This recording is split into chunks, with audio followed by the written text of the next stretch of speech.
नमस्कार दोस्तों।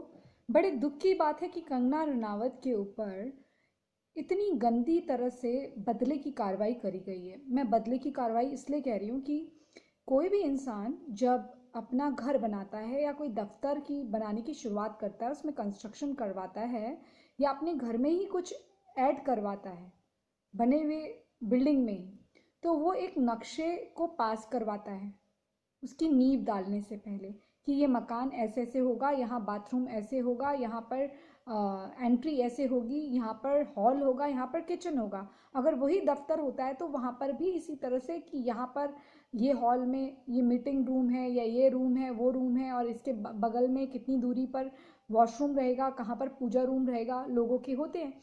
तो उस तरह से वो बनाया गया दफ्तर। और हाँ, एक चीज़ अलाउड होती है, वो मुझे जहाँ तक पता है कि अगर आप लकड़ी का कोई पार्टीशन लकड़ी का कर देते हैं तो वो परमानेंट कंस्ट्रक्शन में नहीं आता, तो वो जायज़ होता है, वो कोई इलीगल नहीं होता। क्योंकि आपने लकड़ी का पार्टीशन लगा देते हैं ना, वो लीगल होता है।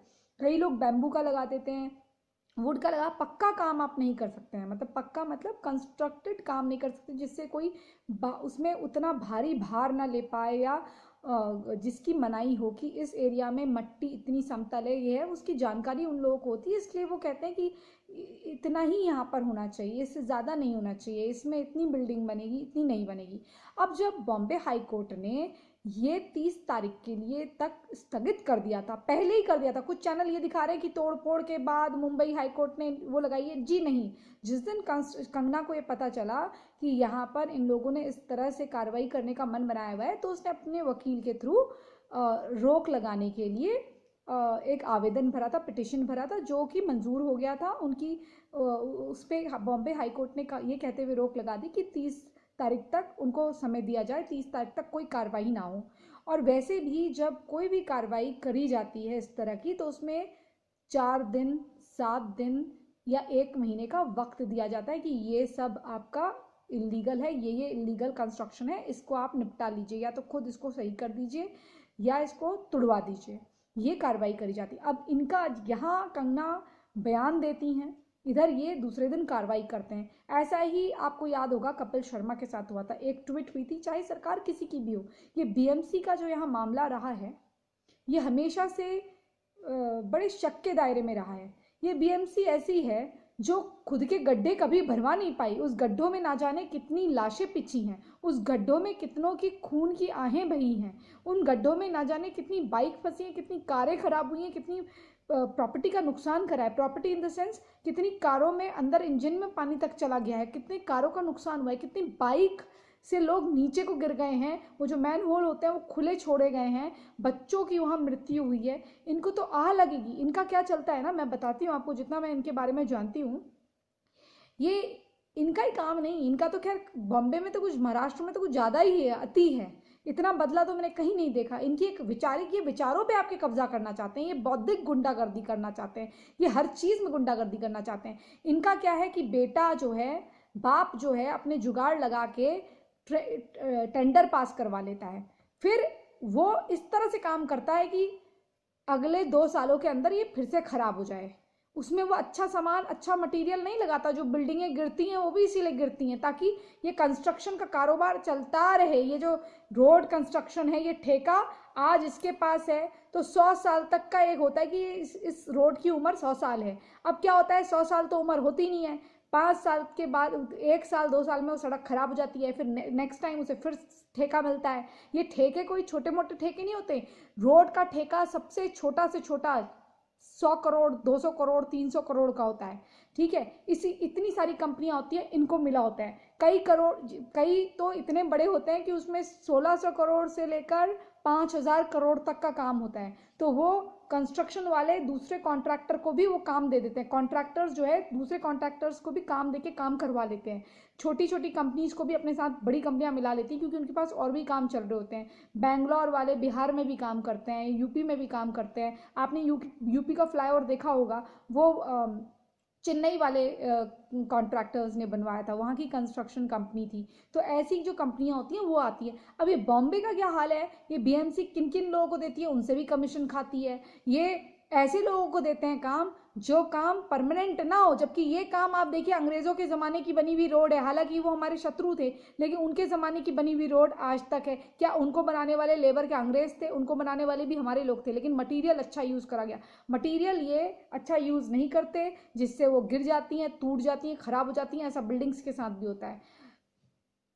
ये जो है ना, एक भ्रष्टाचार है इनका। ये आप अगर आपने कुछ बोल दिया, कंप्लेन कर दी, नवाजुद्दीन सिद्दीकी का इलीगल है, उसको नहीं करते हैं, उसके खिलाफ कोई कार्रवाई नहीं होती है। अगर आप ऐसे, तो अगर बड़े बड़े लोगों की जांच करवा लीजिए, शाहरुख खान की जांच करवा लीजिए, सलमान की जांच करवा लीजिए, इनका भी कुछ ना कुछ गड़बड़ आएगा। इन्होंने भी तो आगे से वो लगा रखा है, टेम्पररी वाला जो होता है, ग्लासेस लगा रखे हैं, वो क्या नक्शे में है? वो जो ऐड करते जा रहे हैं, जब उनकी प्रॉपर्टी बनी थी और आज जो प्रॉपर्टी है उसका नक्शा उन्होंने पास करवाया, क्या इन्होंने जांच करी? नहीं करी। ये सिर्फ बदले की कार्रवाई है। अगर कंगना इनके लिए मीठी मीठी बातें करती तो ये गप गप करते, क्योंकि कंगना ने मीठी मीठी बातें नहीं करी। एसएसआर की मौत के लिए उसने इंसाफ मांगा, तो आज उसके साथ ये हुआ। ये कल आपके साथ भी हो सकता है कि मुंह खोलोगे तो शिवसेना है तो मारे जाओगे। वो लड़की जिसने लाउड स्पीकर की शिकायत करी, उसके साथ क्या हुआ था? उसको कितनी उसको धमकियां मिली। इन्होंने कुछ कहा तब तो तब तो ये नहीं कहा कि तुम हमारी मराठी मुलगी हो, तब तो उसके लिए कुछ नहीं करा। वो लड़की भी तो मराठी थी।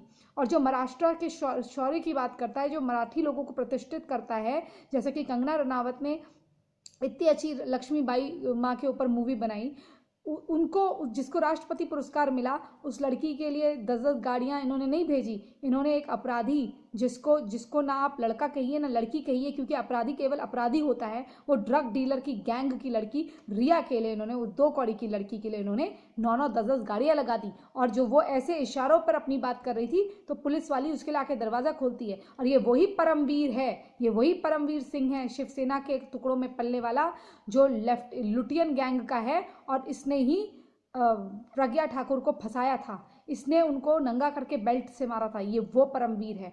तो इस शिवसेना के जो गुंडे हाथों में खेल रहे हैं, मैं अपने सभी भाइयों और बहनों से ये निवेदन करती हूँ, आने वाले चुनाव में अपने मत का, अधिकारों का उपयोग करके इस शिवसेना को जड़ से उखाड़ फेंकिए। ये वो शिवसेना है जिसने धोखे से चुनाव लड़ा है।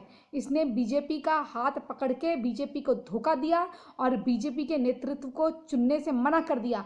चुनाव लड़ते वक्त तो बीजेपी का नेतृत्व स्वीकार कर लिया, लेकिन चुनाव जीतते ही, बीजेपी की आड़ में चुनाव जीतते ही इन्होंने अपनी असली औकात दिखा दी। ये शिवसेना नहीं, शिवसेना है। और ये बाला साहेब ठाकरे की शिवसेना नहीं, ये जिहादियों की शिवसेना है, जो घुसपैठियों के खिलाफ, जो बांग्लादेशियों के खिलाफ कार्रवाई नहीं करती, और कार्रवाई करती है तो अपने देश की बेटी के खिलाफ करती है। वो बेटी, वो लड़की जो बेचारी बाहर से आती है और बस जाती है। दोस्तों, मैं भी इसका प्रूफ हूँ। मैं भी इस इंडस्ट्री में बाहर से आई, लेकिन उन्होंने ढंग से काम नहीं करने दिया, चाहे वो साउथ की इंडस्ट्री हो, कहीं की भी हो। ये अपने गुर्गे यहाँ साउथ में लगा देते हैं कि कोई लड़की हिंदूवादी है या अपने धर्म को प्यार करती है तो इसको काम करने नहीं देते, रोकते हैं, समझे? तो ऐसे, वो तो किस्मत है उसकी बेचारी की जो उसने कर लिया वहाँ काम। ठीक है, ये काम करने से रोकते हैं। वो तो हम घर के अच्छे हैं कि हमको ऐसी गंदी नौमत नहीं आ रही है, लेकिन जो इन्होंने कंगना के साथ करा है, ड्रग पिला के, ये उस सूरज पांचोली के बाप का साथ देने वाली शिवसेना है। ये वो शिवसेना है जो राजपूतों के, हिंदुओं के स्वाभिमान से खेलती है। मैं बताऊं कैसे? जब वो जो मूवी थी आपकी, जिसमें माँ पद्मावती के ऊपर जो फिल्म बनी थी संजय लीला भंसाली की, उसका विरोध सारे राजपूत कर रहे थे, सारे हिंदू कर रहे थे, सारे के सारे सब लोग एक साथ आ गए थे। तो उस समय इन्होंने उनको बुलाकर उनसे पैसा वैसा खा लिया, अंदर बुला के मीटिंग कर ली। इनका हिंदुत्व तो ये हिंदुत्व है, इनकी असली औकात ये है। इसलिए इनके बहकावे में मत आना। और इसको, ये जैसे हैं कांग्रेस के टुकड़ों में सोनिया सेना के साथ पलने वाले हैं। ये शिवसेना नहीं है, शिवसेना ये नहीं है। ये वो बाला साहेब की ठाकरे की सेना नहीं है। इससे अच्छा तो वो राज ठाकरे हैं, इससे बढ़िया तो राज ठाकरे हैं। ये घुसपैठियों पे कार्रवाई नहीं करते, इलीगल रोहिंग्याओं को वहां से नहीं भगाते, लेकिन अपने हिंदू लोगों के ऊपर कार्रवाई करते हैं, अपने लोगों के ऊपर कार्रवाई करते हैं। जो इनके खिलाफ बोले या अपने अभिव्यक्ति की आज़ादी को व्यक्त करे, ये उसके खिलाफ कार्रवाई करते हैं। मैं आपसे हाथ जोड़कर रिक्वेस्ट करती हूँ, खासकर आदि आबादी से, कि अपने मताधिकार का उपयोग करिएगा और इनको जड़ से उखाड़ फेंकिएगा। जो हमारी आवाज़ नहीं सुनता है उसको आप जड़ से उखाड़ फेंकिए। जो भारत का हितैषी नहीं, जो हिंदू हितैषी नहीं, और जो सही बात का हितैषी नहीं है, उसको जड़ से उखाड़ के फेंकिए। समय आ गया है, अब इनका जाने का टाइम हो गया। और संजय राउत, ये सत्ता का नशा बहुत भारी पड़ेगा तुम पे। आज कल ये किसी और की थी, आज ये किसी और की है, और ये कल किसी और की होगी। और तुम्हारे लिए मैंने जो 2 लाइनें लिखी है ना, वो ये बात कहते हुए मैं बंद करती हूँ। हमारे पूर्वजों का रक्त है रंजित इस भूमि पे, हमारे पूर्वजों का रक्त है रंजित इस भूमि पे। ये महाराष्ट्र भारत का भूभाग है, ये महाराष्ट्र भारत का भूभाग है। किसी को हमें यहाँ आने से रोकने का हक थोड़ी है, किसी को हमें यहाँ आने से रोकने का हक थोड़ी है। जितने तेरे बाप का है ये महाराष्ट्र, जितने तेरे बाप का है ये महाराष्ट्र, उतना ही मेरे बाप का भी है, उतना ही मेरे बाप का भी है। संजय राउत, लगाओ बानी पे विराम, संजय राउत लगाओ बानी पे विराम। जो आज सिर पे सजा है सत्ता का ताज, जो आज सिर पे सजा है सत्ता का ताज, कल फिर ये सिर पे सजे जरूरी थोड़ी ना है, कल ये फिर से सर पे सजे ये जरूरी थोड़ी ना है। इसलिए होश में आ जाओ। ये हिंदुओं की कुर्बानी से बना है, बाकी तो घुसपैठिए आए थे। और ठीक है, जो भारत को अपना मानते हैं उनको रहने का हक है, लेकिन बाहर से यहाँ झोपड़पट्टी बना बना के रहने का हक नहीं है। ये भारत है, अनाथ आश्रम नहीं है कि जो आए उठा के चलाए। तो तुम्हारे यहाँ पर लड़कियां महाराष्ट्र में आके काम कर रही हैं, महाराष्ट्र हमारा भी है, और वो मराठी शौर्य की बात करती है, तो उससे ज़्यादा मराठी तुम नहीं हो। जय जय हिंद, जय जय भारत, जय जय हिंद, जय जय भारत, जय महाराष्ट्र, जय भारत माता की जय।